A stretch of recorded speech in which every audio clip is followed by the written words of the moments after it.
Hi everyone, welcome. My name is Billy. Today I have an update for you on the alterations that I made on the two dresses that I talked about in my last video number 38, plus to share the final installment, I think, of the fall FAUX shirt dress with puff sleeves for summer 2020. And so after I posted my last video, I received several comments on the design and also on the fit of the dresses. And I just want to say a big thank you to everyone who has commented because the interaction with you makes me feel like I'm part of a community. So I really appreciate that. And so the comments are on the design are actually unanimous. There's a consensus that the belt is a much better option than the waist ties, even for the green dress. And it so happened that actually after I made up this green dress, that was kind of how I felt. I felt that this green dress was almost too cutesy, but wasn't quite sure what changes I should make. And so your comment that the waist ties sort of detracts from the design and made the dress a bit childlike is actually exactly what I needed to reduce the excess cutesiness of this dress. And so that was what I did. And so I removed the waist ties and so then made this belt here. And so now this is what it looks like. And I think, it really made this dress less cutesy, and really I liked it a lot better now. So thank you so much for that. And a different change that I made that you couldn't see was I actually raised the waist seam. It's so strange, even though I use the same bodice as the Q-inspired dresses, and for those Q-inspired dresses, the waist seam falls exactly at my natural waist. But somehow for this one, and actually also for the black one also, the waist seam was just almost about an inch below my natural waist. And so once I added the belt, it was clear that the waist seam was below the belt, and it just looked awful. And so I had to shorten the bodice.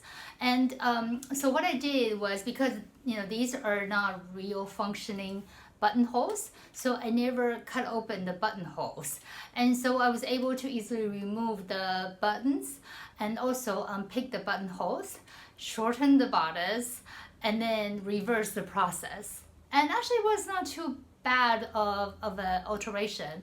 So the initial waist ties removal and making the belt took me about an hour, and then shortening the bodice and all this portion also took about an hour. So the total was about a 2-hour project. So not particularly time consuming, but I really do think now this dress looks so much better now.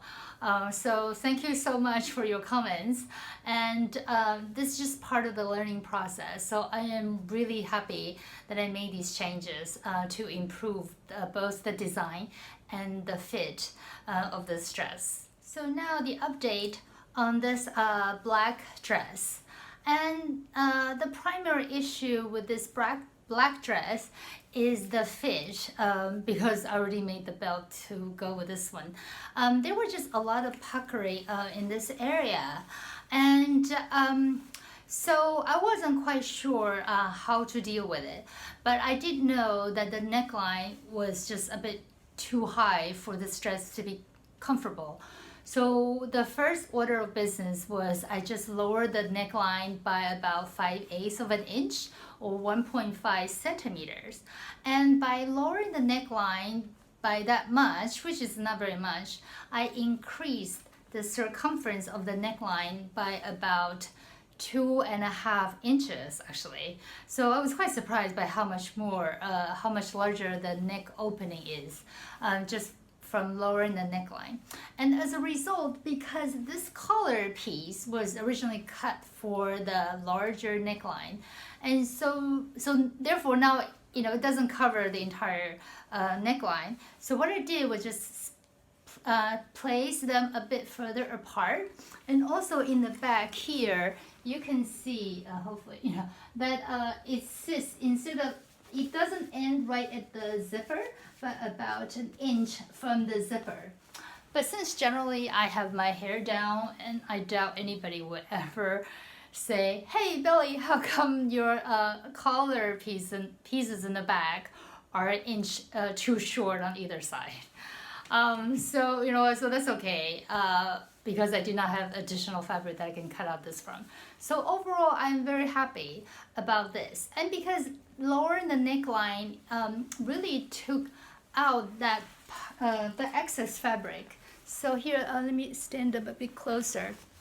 So really now it fits quite well. I mean, it's like, the puckering all disappeared. And so overall this dress is, just very fitted. I mean, ideally, I would give myself a little more ease by reducing the seam allowance a bit on the side seams. However, that would also affect the size of the armhole, and I will have to remove the sleeves and then retouch it. And since this dress is lined, so that means I have to do it for both the outer fabric and the lining. And so since I can still perfectly breathe in this one, so I decided just not to tackle the side seams for now. And so I'm very happy how I made it, and it's just really quite surprising to me that lowering the neckline had such a huge impact on the fit of the dress.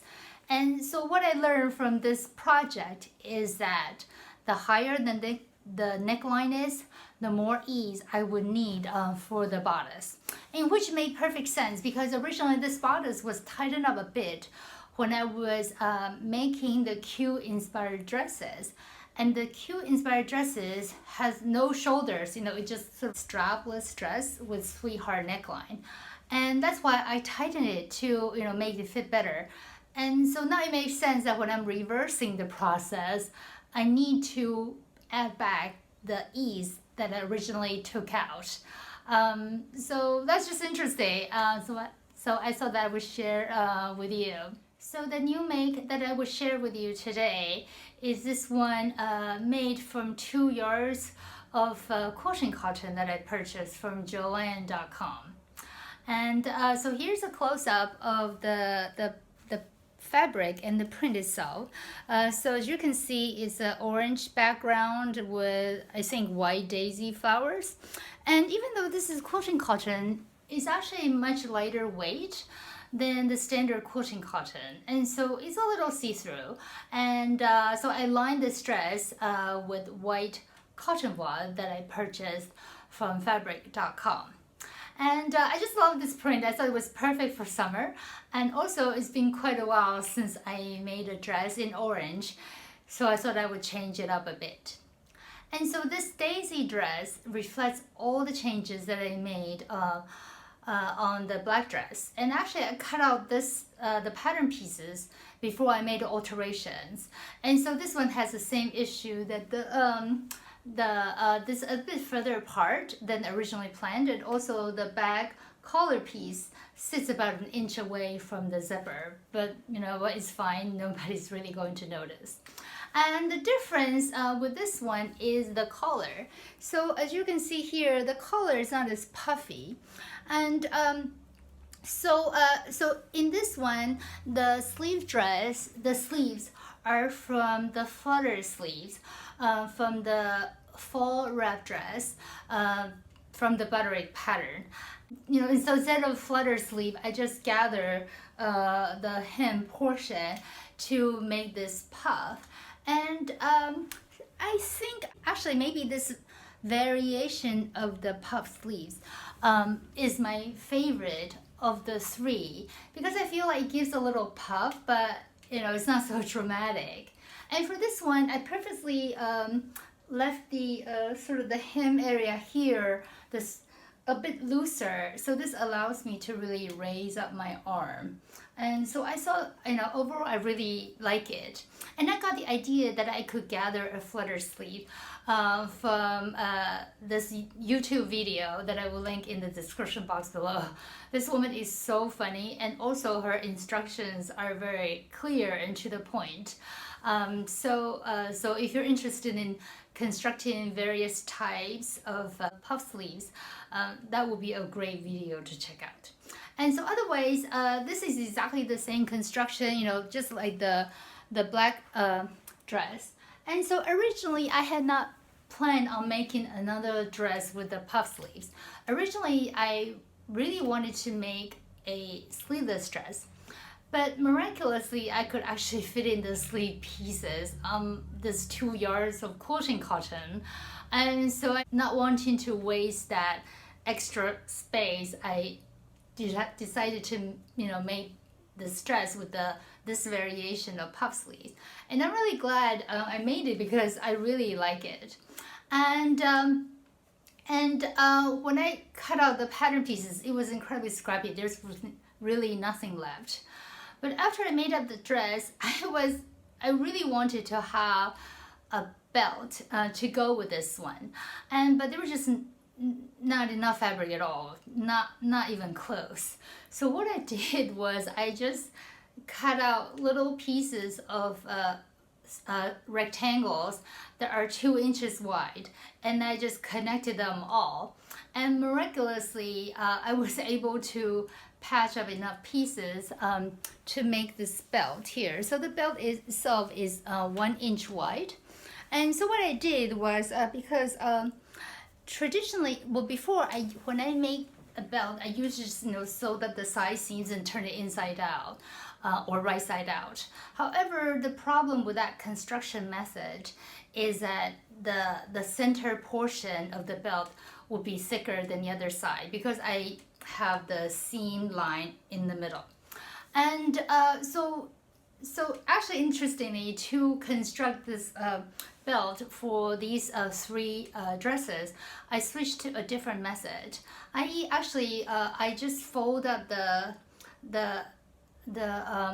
I should cut out a strip of fabric that is 2 inches wide for a final belt width of 1 inch. So what I did was kind of like making a bias tape. So I just folded up, towards the center, and then so it's a long strip. Then I fold up the long strip onto itself, wrong sides together.